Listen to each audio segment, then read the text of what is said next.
बहुत वैराग्य हो गया। लोग अपने संपत्तियों परिवार के प्रति बहुत वैराग्य को प्राप्त। हर घर में भगवान का भजन चल रहा था, सब धर्म। कोरोना के समय जितना भगवान के नाम लिया गया, ये धर्म कैसे बढ़ गया। लगता है आपका कुछ अतिशय हो गया। भगवान ने कहा अतिशय नहीं हुआ, ये कोरोना का भय हो गया। कोरोना के डर के कारण लोग सोच रहे धर्म करना है कर लो, और धर्म ही बचा सकता है। अच्छे अच्छे नास्तिक जो धर्म का नाम देते, वो आस्तिक।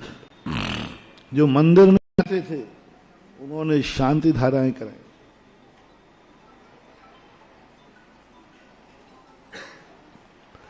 उनके बहुत वैराग्य भाव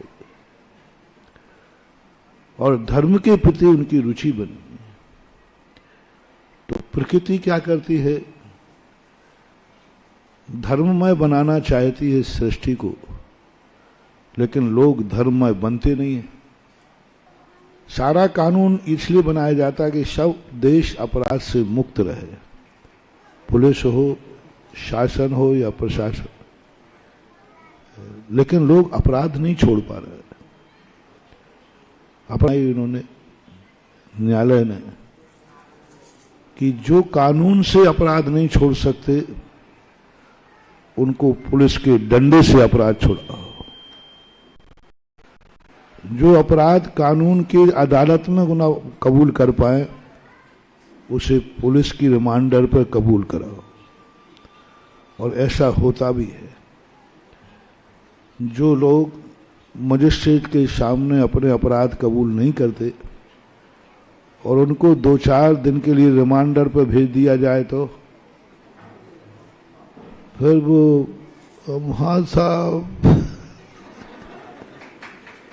कर लेते। ये दूसरे प्रकार के अपराधी। 3 प्रकार के लोग हैं दुनिया में जो अपराध से भागते हैं कि मेरे से कोई अपराध ना हो जाए, मेरे से कोई गलती ना हो जाए, मेरे से कोई पाप ना हो जाए। वे हैं धर्मात्मा जीव, जो अपराध से भागते हैं, अपराध से डरते हैं, अपराध से दूर हो जाते हैं। ये सर्वोत्कृष्ट इंसान कहलाते हैं। इन्हें धर्मात्मा कहा जाता है। भागते तो सब हैं। पापी भी पाप करके भागता है और धर्मात्मा पाप करने के पहले भागता है। भागते तो दोनों ही। धर्मात्मा का लक्षण क्या है? पाप से भागेगा, पाप के पहले भागेगा। एक बार एक किसी व्यक्ति ने कहा, महाराज जी ये जैनी लड़ने से क्यों डरते हैं? दूसरे के सिर फोड़ने में, फुड़वाने में क्यों डरते हैं? जैनी झगड़ा करने से क्यों डरते हैं? जैनी के पास पैसा है लेकिन ये अय्यासी क्यों नहीं करते हैं? शराबखोरी, नशाखोरी, जुआखोरी ये जैनी क्यों नहीं करते हैं? पैसा भी इनके पास है और दूसरे को झगड़ा करें तो झगड़ा कर सकते, बन गई सब कर सकते। जैनी यदि पाप करेगा ना, संसार में यदि जैनी पाप करने लग जाए तो पाप करने में गोल्ड मेडल जैनियों को मिलेगा। सबसे ज्यादा पाप करने में माहिर होगा जैनी, क्योंकि इसके पास अकल भी है और धन भी है। और पाप के लिए 2 ही चीजें चाहिए।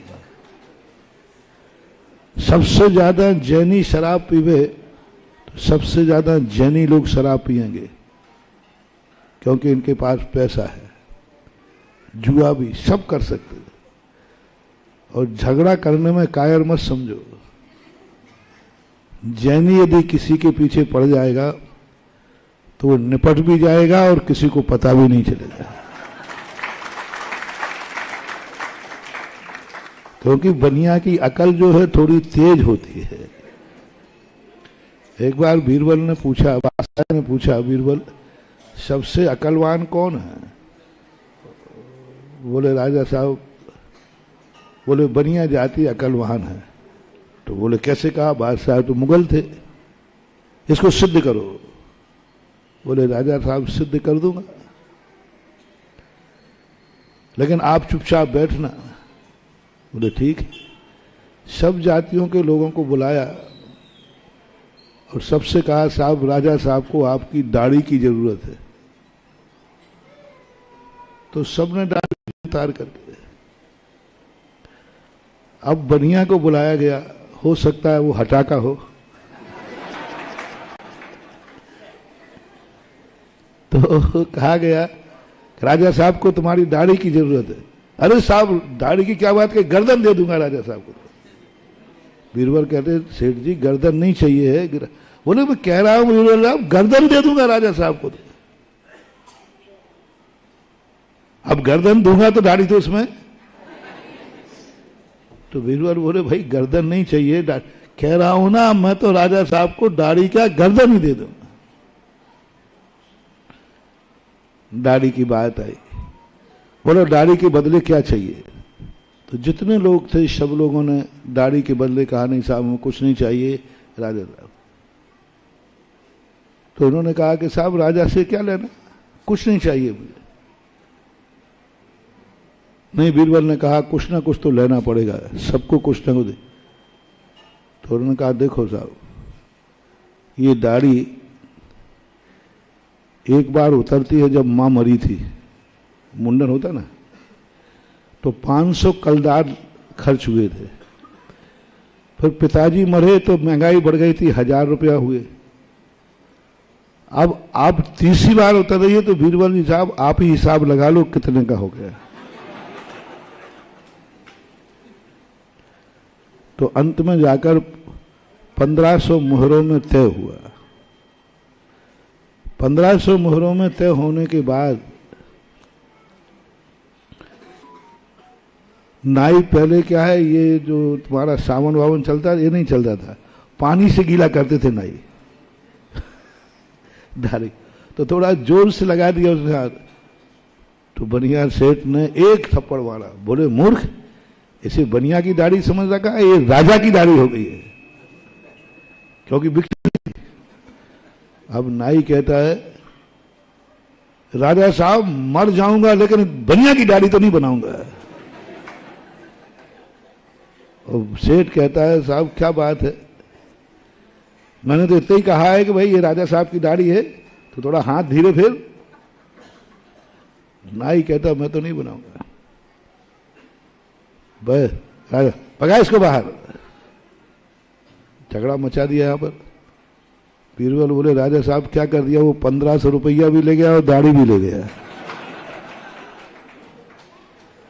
तो जो महाजन होते हैं, अच्छे लोग होते हैं, लोग समझते हैं इनमें पाप करने की शक्ति नहीं है, कायर समझते हैं। ये उनकी बहुत बड़ी भूल है। यदि महाजन सज्जन धर्मात्मा पाप करने के नीचे उतर जाए तो संसार में उन जैसा पाप कोई कर ही नहीं सकेगा। संसार के सारे पाप महाजन कर सकता है, मात्र एक कारण है, जो महाजन उच्च कुलीन होते हैं, इनको हम साधु संत लोग इतना धर्मात्मा बना देते हैं, इतना धर्मात्मा बना देते हैं कि ये पाप करने के पहले पाप से भाग जाते हैं। पाप से भाग जाते हैं। पाप असमर्थ नहीं है, धर्म उतर गया। ब्राह्मण, क्षत्रिय, वैश्य ये महाजन जातियां कहलाती। ये बहुत पाप कर सकते हैं लेकिन नहीं, पाप से भागते। जब जब महानुभाव मोटिवेशन दे रहा हूं सारे जगत के लिए, जो भी लाइव में सुन रहे हैं, धर्म का तुम धर्मात्मा हो या नहीं, मैं तुम्हें एक सूत्र दे रहा हूं। जब जब कोई पाप करने का मौका मिले और तुम कर सकते हो और उस पाप से तुम्हें भागने का भाव आ जाए, जाओ, तुमसे बड़ा धर्मात्मा दुनिया में कोई नहीं। जो मंदिर आ रहा है वो धर्मात्मा है, मैं नहीं कह सकता। मेरा भक्त धर्मात्मा है, मैं नहीं कह सकता। जैन कुल में जन्म लेने वाला धर्मात्मा है, मैं नहीं कह सकता। यदि कभी पाप करने का भाव आवे और तुम्हारा दूसरे क्षण भाव आवे, यहां से भागो, बचाओ अपने आप को। समझ लेना आपके अंदर धर्मात्मा पना आ गया और उसी का नाम है महाजन, उसी का नाम है जैन। सामने जुआ खेलने का निमित्त था, पैसा भी था, खेल भी सकते थे, नहीं, इस मेजॉरिटी में नहीं जाना, ये पाप हो सकता है, भागो यहां से। शराब पीने का मौका आया, पी सकते थे, कोई बाधा नहीं थी, भागो यहां से, पाप हो जाएगा। झगड़े की बारी आई, यदि यहां खड़ा रहा तो झगड़ा हो जाएगा, कसाय हो जाएगी, गुस्सा आ जाएगा तो मैं सिर फोड़ दूंगा या इसका फोड़ जाएगा, किसी का सिर फोड़ेगा फूटेगा, बर्बाद तो परिवार ही होगा ना। इसका फोड़ा तो इसका परिवार बर्बाद हो जाएगा, मेरा फूटा तो मेरा परिवार बर्बाद हो जाएगा। इसलिए यहां से भाग चलो, इसी का नाम है धर्मात्मा। उन महानुभाव को मैंने कहा, ये कायरता नहीं है, ये धर्म की पराकाष्ठा है। ये कायरता नहीं है, ये धर्मात्मा का नेचर है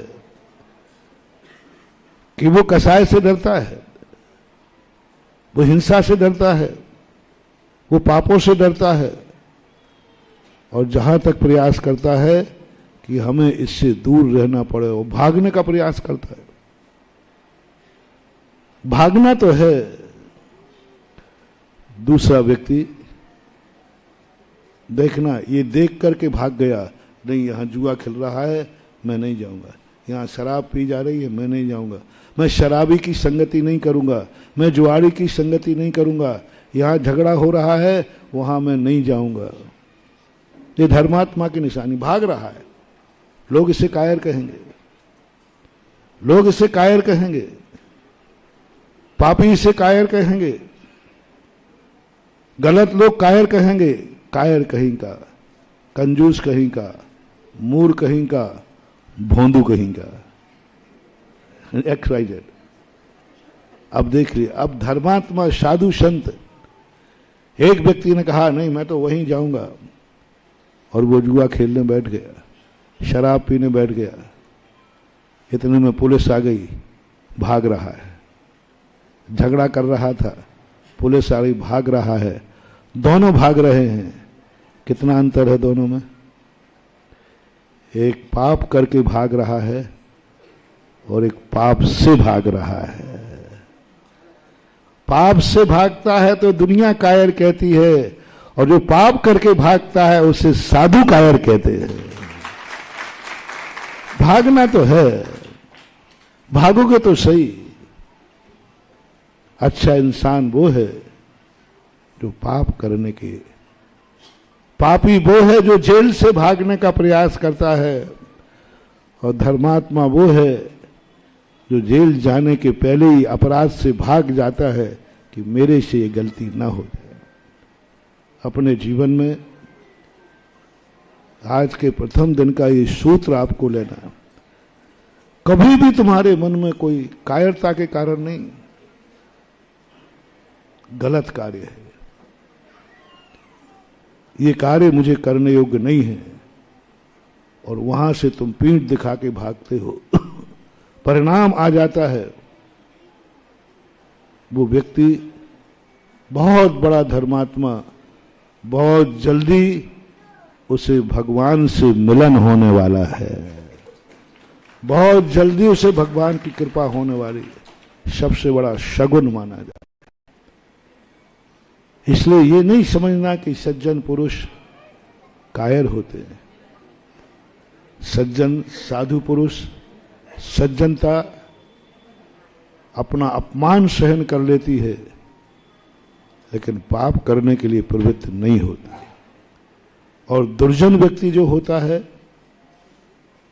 वो तुरंत पानी पे तो चढ़ जाएगा, लेकिन बाद में जब उसका अपमान होगा, बाद में जब उसको सजा मिलेगी, बाद में जब उसका दंड भोगेगा, तब बड़ी विचित्र स्थिति बन जाती है।